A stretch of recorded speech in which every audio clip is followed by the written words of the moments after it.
कोपरगाव तालुक्यातील चासनळ येथे गोदावरी तीरी भव्य अशी श्रीराम सृष्टीची निर्मिती जी आहे ती करण्यात येत आहे। आणि आत्ता आपण आहोत श्रीराम सृष्टीच्या परिसरामध्ये। जवळपास 15 फूट चबुतऱ्यावर प्रभू श्रीरामांची ही 21 फुटाची भव्य मूर्ती जी आहे ती साकारण्यात आलेली आहे। आणि जो रामायणातील जे दृश्य आहे ते दाखवण्याचा प्रयत्न या श्रीराम सृष्टीतून करण्यात येतोय। आता याची सुरुवात झालेली खरं तर या मोठ्या देखाव्याचं अनावरण देखील झालेलं आहे संत महंतांच्या हस्ते। ही संकल्पना नेमकी कशी होती आणि किती एकर परिसरामध्ये आता हा श्रीराम सृष्टीचा प्रोजेक्ट राबवला जातो? या ठिकाणी चासनळी येथे होत असलेला हा श्रीराम सृष्टीचा जो प्रकल्प आहे हा प्रत्यक्षामध्ये या ठिकाणी जी अयोध्येला मूर्तीची स्थापना झाली त्या दिवशी या ठिकाणी याचं भूमिपूजन करण्यात आलं। आणि ही जी संकल्पना आहे आमच्या गावातीलच सचिन राऊत सर यांच्या मार्गदर्शनाखाली संपूर्ण चासनळी पंचकृषी हा प्रकल्प उभा करत आहेत।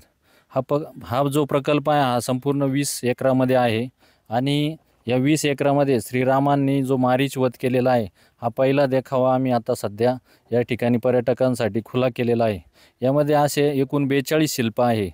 श्रीरामांच्या जन्मापासून तर श्रीरामांच्या देहवासनापर्यंत जे काही त्यांच्या संपर्कात आलेले आहेत त्या सर्वांचा शिल्परूपी या ठिकाणी आम्ही साकारत आहोत। आणि संपूर्ण 20 एकरामधली जी काही श्रीराम सृष्टी आहे तिला 4 प्रवेशद्वार आहेत। आणि प्रत्येक प्रवेशद्वाराला त्या युगातील थीम त्या प्रवेशद्वारावरती असणार आहे। या ठिकाणी भव्य अशी पार्किंग आहे। येणाऱ्या पर्यटकांसाठी या ठिकाणी टॉयलेट ब्लॉक आहे। त्यानंतर या ठिकाणी त्यांचं पर्यटक निवासस्थान आहे। यामध्ये एक रामायण रिसर्च सेंटर ही सुद्धा एक संकल्पना आहे। या ठिकाणी जे रामायणावरती भविष्यामध्ये अभ्यास केला जाऊ शकतो।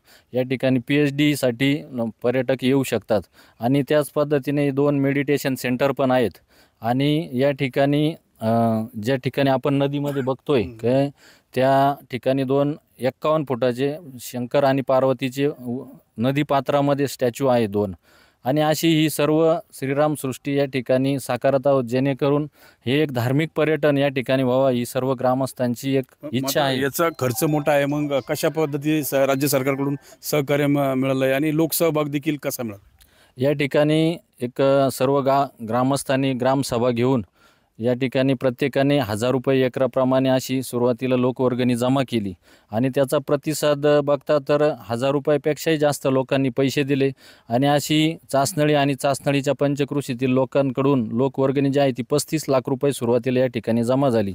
आणि जेव्हा हा जो प्रकल्प आहे तो राज्याचे त्यावेळेचे उपमुख्यमंत्री देवेंद्रजी फडणवीस यांच्याकडे आम्ही एक प्रस्ताव पाठवला होता पर्यटन विभागामार्फत। तर त्या ठिकाणी त्यांनी लगेचच या कामासाठी म्हणजे पायाभूत सुविधेसाठी या ठिकाणी 2.5 कोटी रुपये या ठिकाणी मंजूर केलेले आहेत। आणि जे काही शिल्प या ठिकाणी साकारणार आहेत ते सर्व लोकसहभागातून असणार आहे। आणि बरेचसे लोक आज या ठिकाणी येऊन हे जे सगळं बघून या ठिकाणी देणगी देण्यासाठी प्रवृत्त होत आहे। प्रत्येकजण या ठिकाणी कोणी 1.5 लाख कोणी 2 लाख अशा पद्धतीने आज देणगी देत आहे। आणि त्या पद्धतीने आम्ही पुढे जातो आहोत। लोकसहभाग देखील मोठा आहे। खरं तर स्वप्न बघितलं आणि ते आता प्रत्यक्षात साकारलं जातं आहे। आपल्यासोबत अभियंते आहेत। खरं तर देखाव्यांचं आपण जर बघितलं तर ते अनेक वर्ष टिकावेत या दृष्टीने प्रयत्न जे आहेत ते केले गेले पाहिजेत। तर कशा पद्धतीने आता हे जे शिल्प तुम्ही साकारतायत तर त्याचा टिकाऊपणा असेल का? टिकाऊपणा निश्चितच असणार आहे, कारण आपण जे डिझाईन केलं आहे हे लॉंग टाईम टिकल या हिशोबानेच केलेलं आहे। त्याची आपण 9 इंची पडदी टोटल आपण स्ट्रक्चर इंजिनिअरिंग त्याचं पूर्ण त्याचे हे घेतले स्टॅबिलिटी सर्टिफिकेट वगैरे प्रॉपर आपल्याकडे आहेत। ते थोडक्यात काय सांगणार? म्हणजे एवढं स्ट्रॉंग आहे ती की त्याला ऊन वारा पाऊस किंवा आता समजा नदीच्या कडेला असलं त्याच्या प्रवाहाचा सुद्धा त्याला काही इफेक्ट होऊ शकत नाही। त्याला काही त्याचं काही हे होणार नाही, त्याला इफेक्ट पडणार नाही त्याच्यावर। या पद्धतीने आपण ते पूर्ण डिझाईन केलं आहे। एकदम स्ट्रॉंगली डिझाईन आहे त्याचं पूर्ण। आणि हेवी कामही क्वालिटीत केलेलं आहे आपण। तुम्हाला वाटलं होतं का इतका मोठा प्रकल्प जो आहे तो तुम्हाला संधी मिळेल साकारायला? आणि कसं तुम्ही वेळ देता या सगळ्या प्रकल्पासाठी? वेळ निश्चितच पूर्ण 100% देतोय आपण। आणि याची म्हणजे स्वप्नातही वाटलं नव्हतं की एवढ्या पावनभूमीत आपल्या पावनभूमीत श्रीरामांच्या पावनभूमीत आपल्याला काम करण्याची एक संधी भेटेल। पण ते प्रभू श्रीरामांचाच आशीर्वाद म्हणायचे का आपल्याला ती संधी भेटली। खरं तर जे स्वप्न आहे ते खरं तर ग्रामस्थांनी साकारण्याचा निर्णय घेतला आणि त्यानंतर लोकसहभाग तून काही पैसे गोळा करण्यात आले. त्यानंतर राज्य शासनाची देखील या प्रकल्पासाठी मदत घेतली गेली. खरं तर हा जो रस्ता आहे सुरत शिर्डी या मार्गावर अनेक धार्मिक पर्यटनासाठी लोक ये जा करतात आणि त्यांना देखील आता या रामसृष्टीला भेट देता येणार आहे. त्यामुळे कुठेतरी पर्यटनाला देखील या ठिकाणी चालना मिळेल अशी अपेक्षा व्यक्त करूयात. मनोज गाडेकर, TV9 मराठी, चासनळी, अहिल्यानगर.